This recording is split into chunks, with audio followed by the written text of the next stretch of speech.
So far, we've been using the decision shape to implement all of the conditional logic within our orchestrations, and it's a pretty useful shape. But imagine how complex our orchestrations would become if we had to use a decision shape every time we wanted to evaluate a condition. Well, what other options do we have? Well, we know that we could implement a helper method on a class that could handle more complex logic and then just return a Boolean, but that approach has some drawbacks as well. What would happen, for example, if the conditional logic itself needed to change on a regular basis? And that's entirely possible for certain types of business processes. Our order processing orchestration, for example, might have to deal with the fact that we send out special offers every week. And each of those special offers could require a different set of conditions for an order to qualify for a discount. One week, for example, we might offer free shipping on orders for a certain product. Other weeks, we might offer 10% off on orders over $100. Now, if we have implemented all of that conditional logic in a helper method, and our helper method can't accommodate a certain special offer scenario, we might have to make a code change, and then recompile that assembly, and deploy it out to the servers in the BizTalk group, and then restart the host instances. Well, that's going to have a pretty severe impact on the agility of our order processing orchestration. So rather than limit the types of special offers that we can handle, maybe we should think about a different approach. This is a situation in which we could use BizTalk's business rules engine, and in doing so, we could address these types of concerns up front. In this module, we're going to gain an understanding of how we can apply BizTalk's business rules engine to our applications. As usual, we're going to cover the concepts first. We'll talk about what the business rules engine actually is and what we can do with it, and get an understanding of how it actually works. And then after that, we'll talk about what it takes to incorporate business rules into our applications. I'll show you the Business Rule Composer, a tool that you can use to create new business rules. And then I'll show you tools that you can use for deployment and versioning.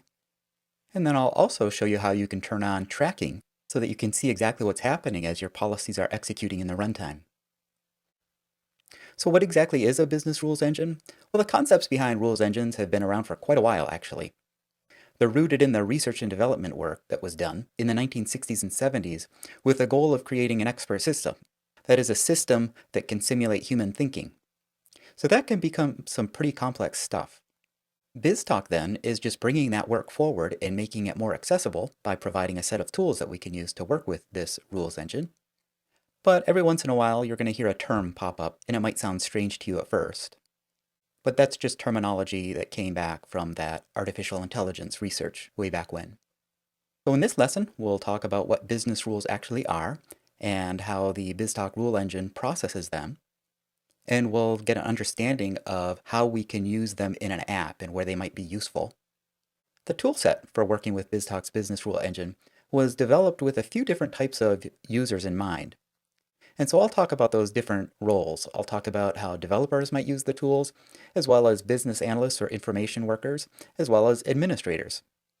So let's get started. All right, well, let's dig into the business rule engine and see what it's all about. Let's start off by talking about what it's made of. The rule engine is composed of a few different parts.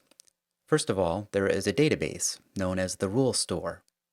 So any rule that the business rule engine is going to be processed will be stored in this database. Then there is a runtime DLL that actually implements the business rule engine, and it knows how to execute the rules.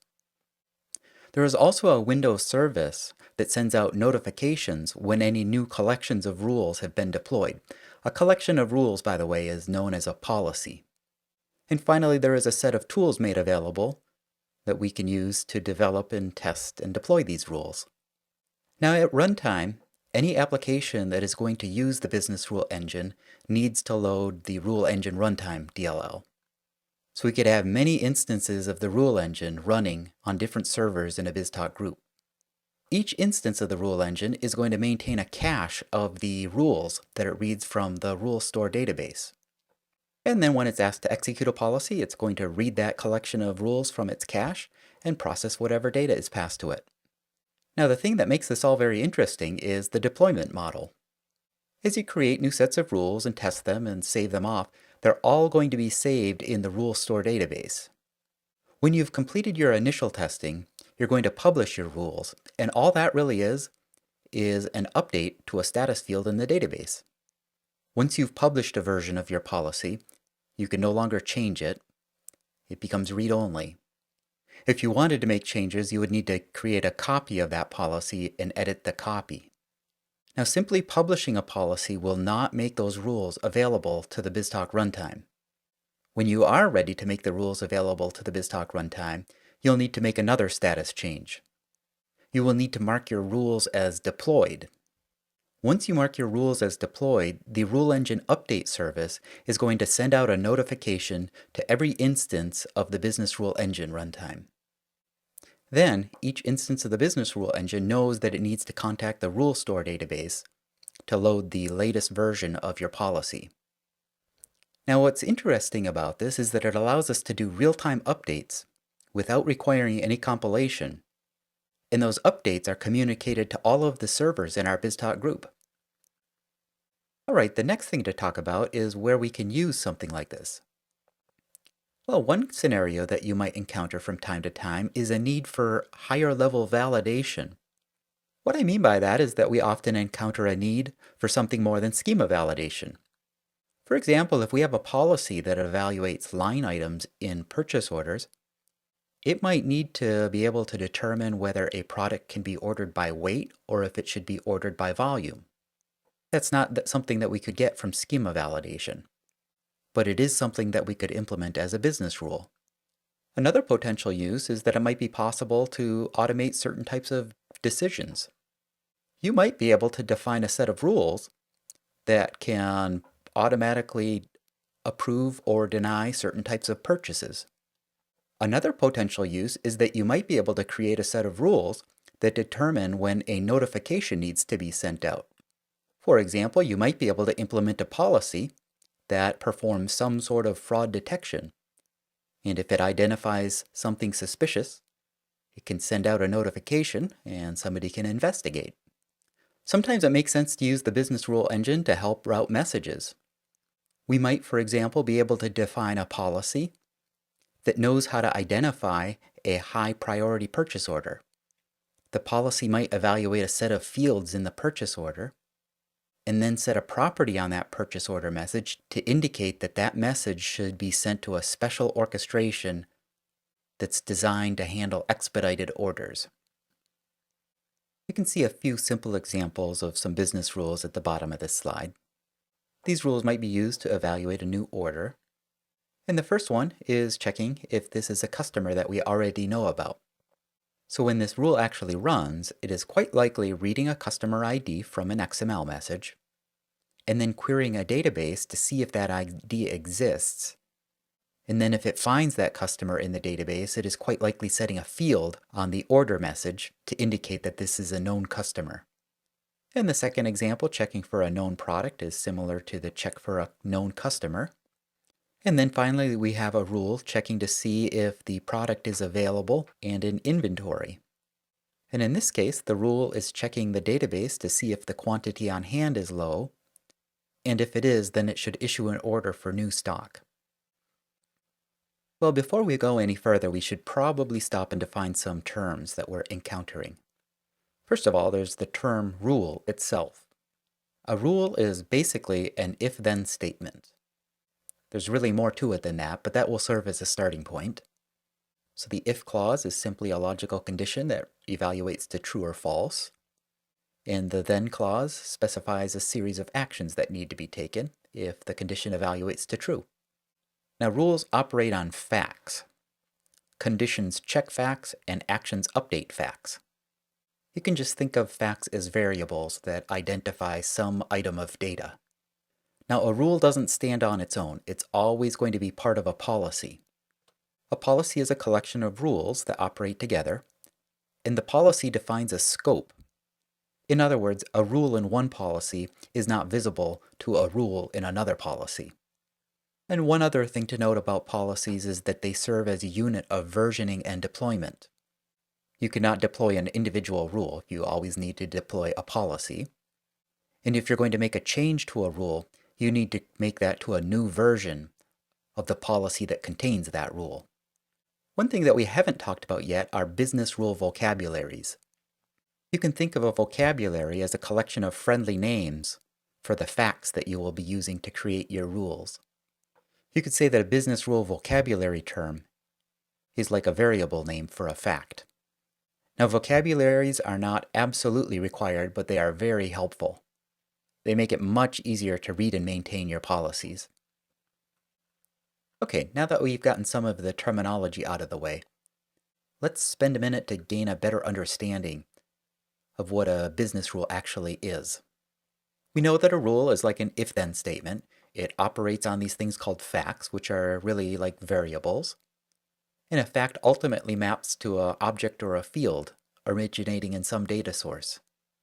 Okay, well, let's talk about the sources of facts. Some of the facts that you might work with originate in XML documents. So in the example we talked about earlier, we were reading a customer ID from an XML document. And then in that same example, we were reading a field from a table in a SQL database. It's also possible to have a fact that maps to a property on a .NET class. And then it's also possible to define facts that are simply constants.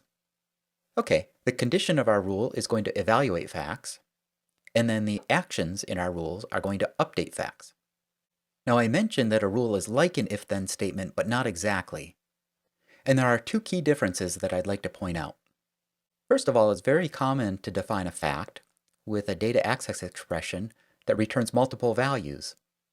We might, for example, have a fact that maps to the SKU of a line item in a purchase order. Well, if our purchase order has more than one line item, we're going to end up with more than one instance of that fact. In that case, our rule is going to act more like a for-each loop to process each of those SKUs, rather than a simple if-then statement. The other difference to keep in mind is that the action of a rule does not execute immediately after the rule's condition evaluates to true. The execution of the action is actually deferred. The conditions of all of the rules are checked first before any actions are taken. I'm going to talk more about that later when we actually walk through the sequence that the rule engine follows to process a policy. So the rule engine is very careful about the way in which it manages the data that's passed to it. It's going to try to optimize any sort of data access that it needs to perform. You're going to encounter a couple of terms that relate to the way the rule engine manages a collection of facts. It uses the term assert to indicate that a fact is being added to the working memory of the rule engine. And then it uses the term retract to indicate that it is removing a fact from memory, and that fact is no longer being used. You'll also hear the term long-term fact, and that would be for something like a cached value. There might be a list of product codes, for example, and that list is only updated every 24 hours. So it might make sense to cache that list in memory. So long-term facts allow you to implement caching, but it is going to require some custom code to make that possible. One thing about rules is that they don't support else clauses. So to implement something like an else clause, you need to create a second rule, and the second rule needs to check the opposite condition. As you're creating the conditions for your rules, you have a number of comparison operators available to you. You could use the greater than, less than, equal, and not equal operators. There are also some date comparison operators, so you can compare if a date is before or after another date. You can also check to see if a date falls within a given range. There's an operator that allows you to check numerical ranges, and there's even an operator that allows you to check if a string matches a regular expression. In addition, you can combine all of these comparisons using the logical and or and not operators. It's also possible to call .NET methods within your conditions, and that could be useful if you needed to do something like string concatenation, for example. The actions on your rules will most likely need to update some data, and so you'll do that by assigning new values to your facts. So it's quite likely you'll be able to copy the value from one fact to another to get that job done.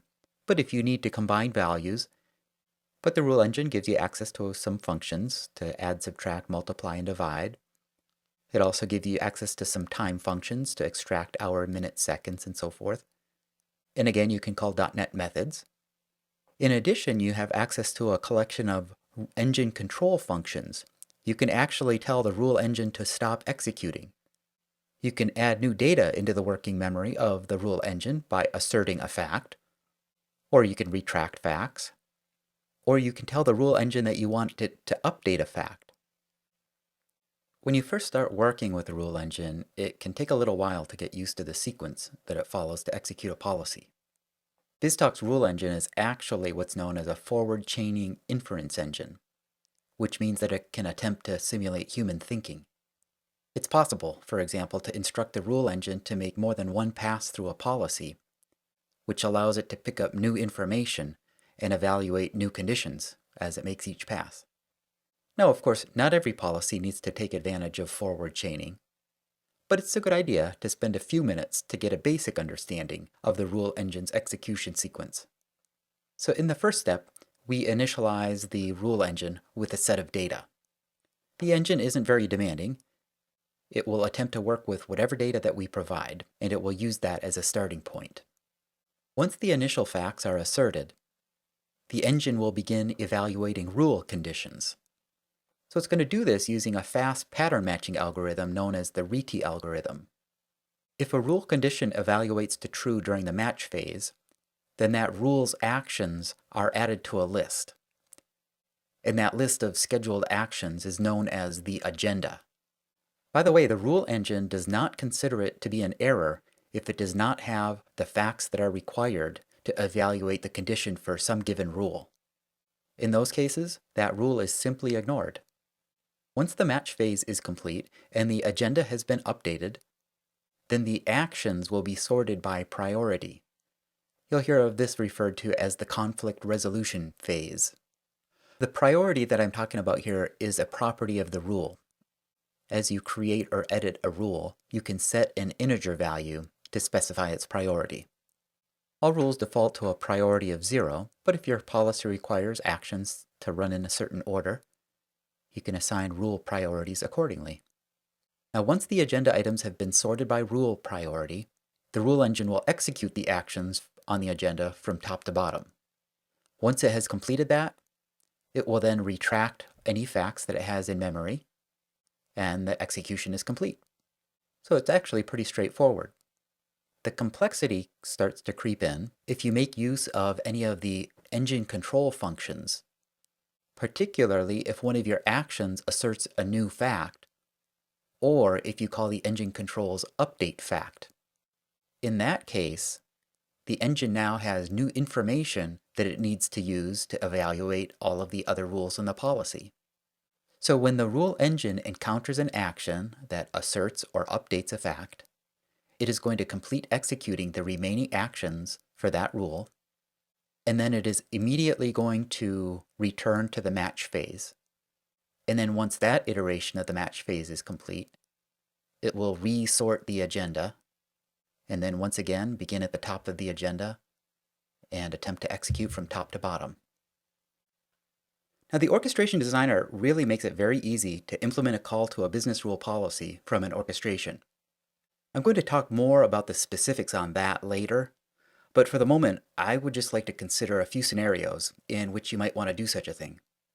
We've already talked a little bit about the possibility of using the business rule engine to help us implement some sort of dynamic routing of messages. And actually, the most straightforward way to do that would be to invoke a business rule policy from an orchestration.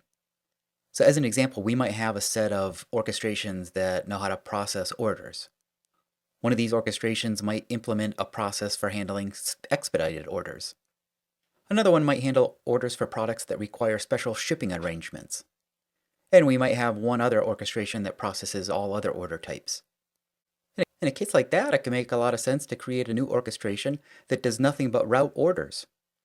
It could examine an incoming order and determine if it needs to be expedited, and if so, send it on to the orchestration that handles expedited orders. The actual routing rules could be implemented in a business rule policy, so this orchestration that's responsible for routing these messages could simply accept an order message, invoke a business rule policy, passing this message, allow the policy to examine the order and make a determination of how that order should be processed. If the policy then updates a field on that order message, when the orchestration gets that message back, it can examine that field and route the message accordingly. The really nice thing about that is that as the routing rules change over time, we can update the business rules as those conditions change, and the orchestrations themselves do not need to change. A second scenario to think about is a condition in which we need to determine a delay period. In other words, we'd like to send a message to a business rule policy, allow it to examine our message, and then tell us how long we should wait for a response to arrive. We can use the value that the business rule policy returns to initialize a delay within a listen shape. We might have a situation, for example, where payment terms depend on an agreement negotiated with each customer, but then it might also depend on the type of order. In that case, we might be able to encapsulate those conditions in a business rule policy, and when the orchestration comes to the point at which it is waiting for payment, and allow the policy to determine how long the orchestration should wait for the payment message to arrive. We can update the business rules to reflect those changes, and the orchestration doesn't have to change. In other cases, it might make sense to take a look at our orchestration and examine the decision logic that we've encoded within decision shapes. And we may find that it makes more sense to implement those conditions within a business rule policy rather than within decision shapes.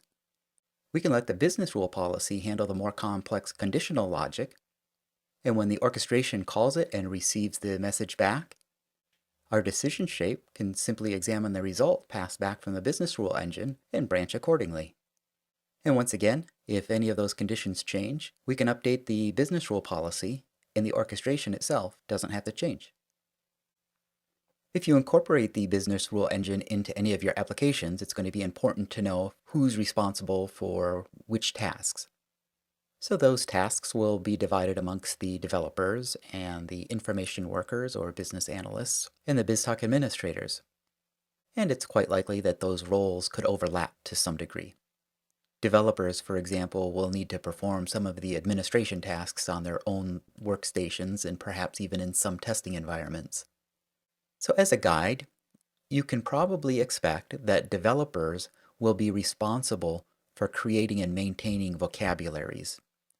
And the reason for that is that the vocabularies consist of friendly names that kind of mask the details of these data access expressions. So a vocabulary is going to involve XPath statements and perhaps SQL queries and so forth. You can probably also expect that developers will be creating and testing a fair number of policies, whether they receive a specification from a business analyst or whether it's a specification that you write for yourself. You might find yourself, in some cases, creating policies to help reduce the complexity within a given orchestration. And if an orchestration is going to call a business rule policy, of course it's going to be the developer's job to implement that call in the orchestration. By the way, one other potential task that a developer might encounter is that it's possible to use the business rule engine outside of BizTalk orchestrations. In other words, you can take advantage of the .NET object model that's provided by the business rule framework to make use of business rules in other applications that you might be developing. In some cases, you might have a business analyst who can grow comfortable working with the tools that are provided to work with a business rule engine. It might not pose any problem to them to create policies and update policies. On the other hand, the technicalities of the business rule engine might be too overwhelming for some people. And so the burden might fall more on the developer to create and maintain policies. In either case, I think a developer can expect to be involved in the development of vocabularies. Now, looking from the perspective of an administrator, in general, an administrator is simply going to make use of the tools that are required to migrate and deploy policies. An administrator also might get involved in configuring security as a policy is deployed. The user interface does not provide a means to configure this security, but the documentation for the rule engine shows how it can be done using script. In fact, the security of each policy and of each vocabulary can be configured independently. So someone might have access to make changes to a policy, but they can't change the vocabulary terms that are used to create that policy. It will also be up to an administrator to control the tracking of a business rule policy. They can use the BizTalk administration console to enable and disable that tracking. And as a developer, you might find yourself making use of that tracking capability in your own testing environment. Okay, let's move on and start talking about how we can create business rules and apply them to our applications. I'm going to start off by walking you through the process of developing a business rule policy, and then I'll show you the tool that you can use. It's known as the Business Rule Composer. And then once we have a business rule policy in place, I'll show you how you can call that from an orchestration. And then we'll close out this lesson by talking about deployment and tracking. So for the most part, writing a business rule policy is going to feel like any other form of programming. So as always, you'll want to start off with a specification. And ultimately, what you need to derive from that specification are those if-then conditions that you can use to implement your rules. So as you read that spec, you can be looking for those conditions, and you'll also want to identify the facts that you'll be using to implement those rules.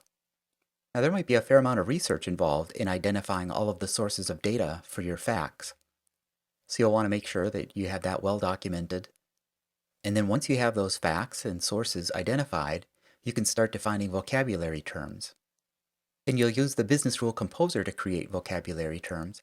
Depending on the complexity of your application, it might make sense to create more than one vocabulary. You might even find yourself creating one vocabulary per data source. Once you have the vocabulary terms complete, you'll need to publish those vocabularies before you can use them in any rules. And once you publish a vocabulary, it's going to be immutable, so if you want to make changes to that vocabulary, you'll need to create a copy of it and then make changes to the copy, and then publish that new version. So then once you have your vocabularies defined, you can start implementing the rules using the Business Rule Composer. As you're developing your rules in the Business Rule Composer, you can use it to perform quick and simple tests of your rules. But ultimately, you might find that a unit testing framework such as BizUnit might help you achieve more effective testing.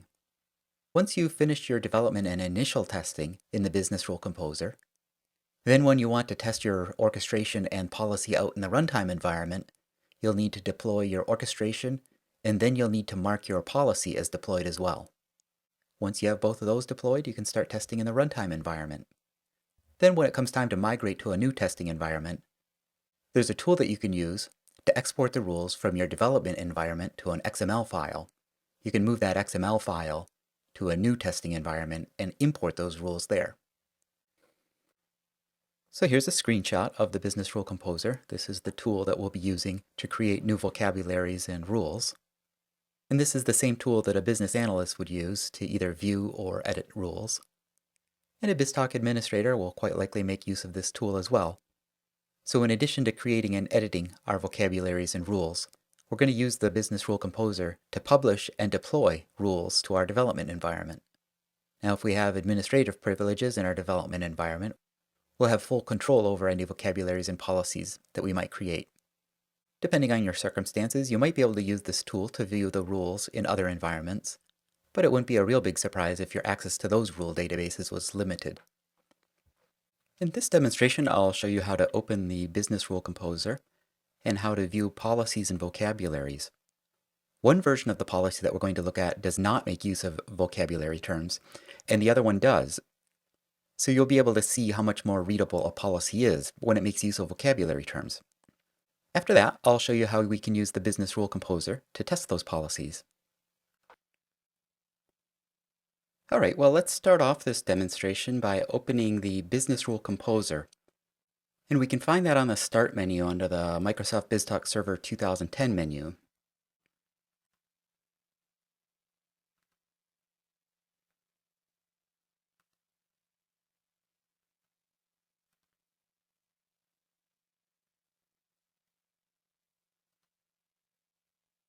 And so you can see a few different windows. We have the Policy Explorer window, and we have the Vocabulary Explorer window, and then we have our Properties window.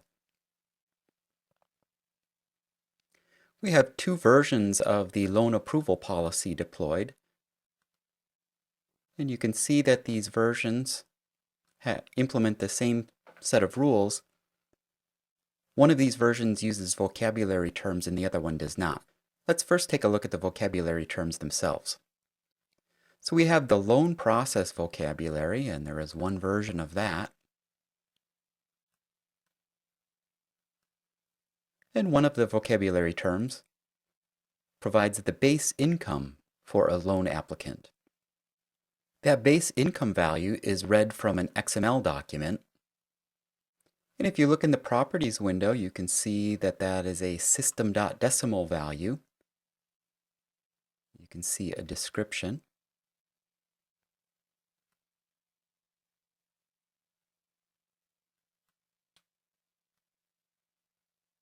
You can see that this definition originates in the loan application schema from our AdventureWorks solution. And then you can see the actual XPath statements. So the XPath selector specifies the record. And so this is taken from the income record of the loan application.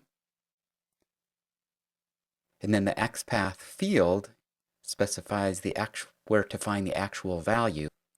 And that comes from the basic salary element of the income record. Another vocabulary term is month range. And this defines a list of constants, so you could think of this as an enumerated value. You can see that month range is composed of integers, and you can see the list of integers here. When you make use of this vocabulary term in the Business Rule Composer, these values will be presented to you in a drop-down list. Now the next term I'd like to look at is the update loan status. And we can see that here. And this allows us to set the value of an element within the loan application document. So you can see that this value is a string. And there's a string here that defines the prompt that will show up when we're going to set this value in our business rule. And as before, you can see the selector that defines where the record is located. It's the loan conditions record. And you can see the definition of the actual field that contains the value. It's an attribute named loan status.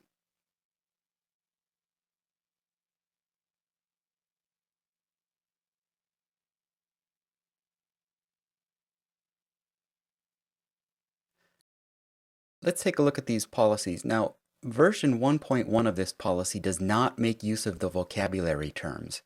So if we click on this approved rule, this functions correctly, but you can see that these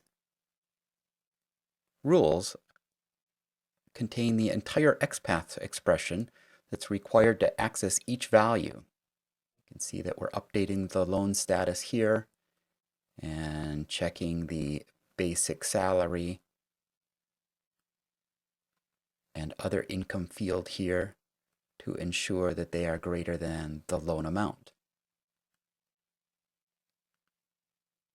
If we look at the equivalent rule in version 1.0, this one does make use of the vocabulary terms.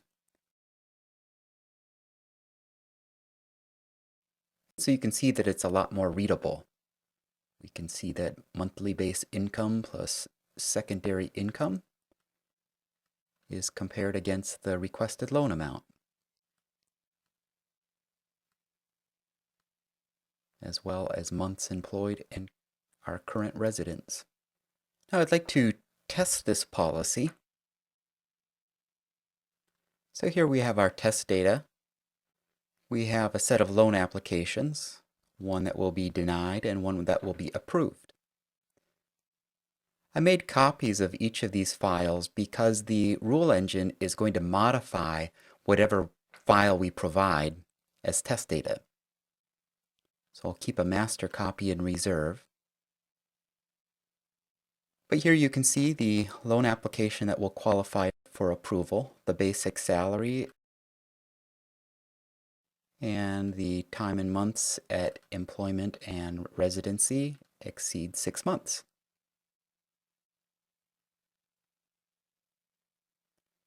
The loan application that will be denied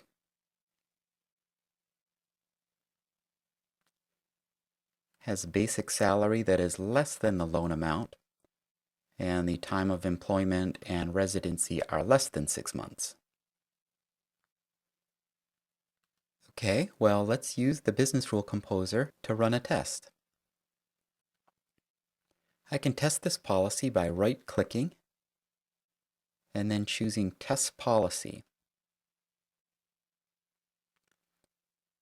And the test interface is prompting me to provide a loan application document. So I'll do that by clicking on Add Instance. I'll find those under the Module 11 folder.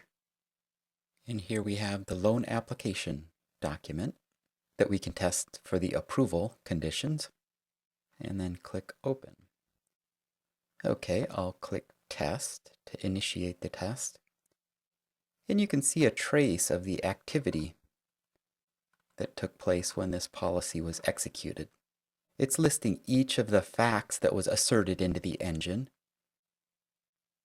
each condition evaluation that took place during the match phase,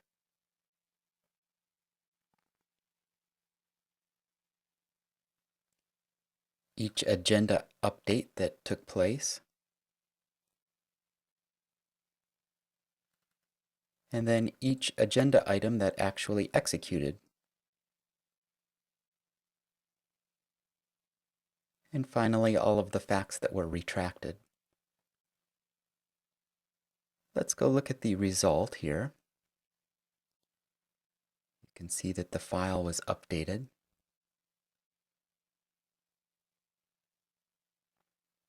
And the loan status has been set to approved. And you can see that the loan to income ratio was calculated. Okay, let's run the denied test case through. Okay, I'll return to the business rule composer and right-click on the policy version for testing, and then select Test Policy. And now we don't want to retest that same condition, so I'll select that instance and remove it. And then I'll add in a new document. So this will be the loan application denied document. And once again, click Test. And you can see the trace that was created. And this time, if we go look at the denied document, you can see that the status was set to denied in this case. Okay, we're going to revisit this scenario when we're ready to call this policy from an orchestration. When it comes to deployment and migration of business rules, you have a few different options available.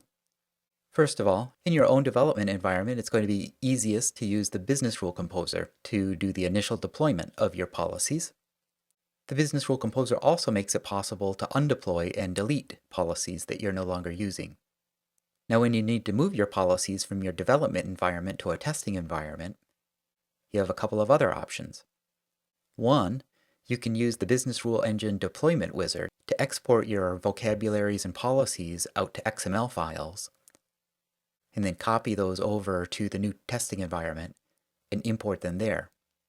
Another option that's available to you is to assign those rules to a BizTalk application. You can do that by opening the BizTalk Administration Console, selecting the application that makes use of your rules, click on that application's policy icon, and check the box on your policy to associate it with that application. Now, that's not required for your application to make use of a policy. What this does do is when you export that application to an MSI file, those rules will be included in that MSI file. And when that MSI is imported into another BizTalk environment, those rules will be published to the Rule Engine database. Just be aware that if you associate a policy with an application and you delete that application in the BizTalk Administration Console, it also automatically deletes the policy. So if you're going to make that association, make sure you keep a backup copy of your policy. Once you have your policy set up, it's a pretty simple process to set up a call to it from an orchestration. The way you create that is you add a call rule shape, and then as you're configuring that shape, you will simply select the name of the policy that you want to invoke, and then you'll need to configure the list of parameters that will be sent to the policy. Now, since the policy actually will be able to modify the message that you pass to it, it would be a good idea to construct an instance of your message that would be used strictly for processing by the Business Rule Engine. You'll find it, by the way, that as you deploy new versions of your policy, the call rules shape will always execute the latest version of your policy. It is possible to specify which version of a policy you want to execute, but you can't do that with the call rules shape. You would need to add some custom code in an expression shape to make calls using the object model of the business rule framework.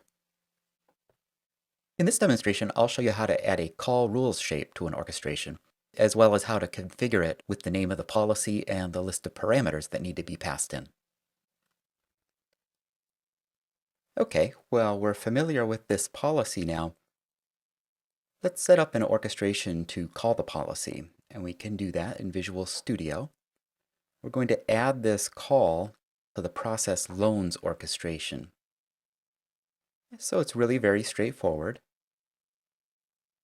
We just go to the toolbox and find the call rules shape and drag that onto the design surface. I'll set the properties on this shape.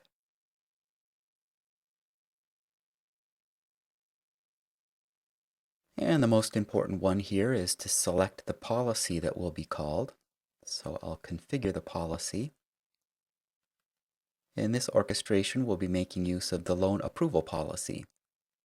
Now we need to send the XML document that will be processed here. And so that will be our loan app message. If our policy required any other information to process, and if we had variables of those types, we could have selected those from this list as well. Okay. And that's really all it takes to configure a call to a business rule policy.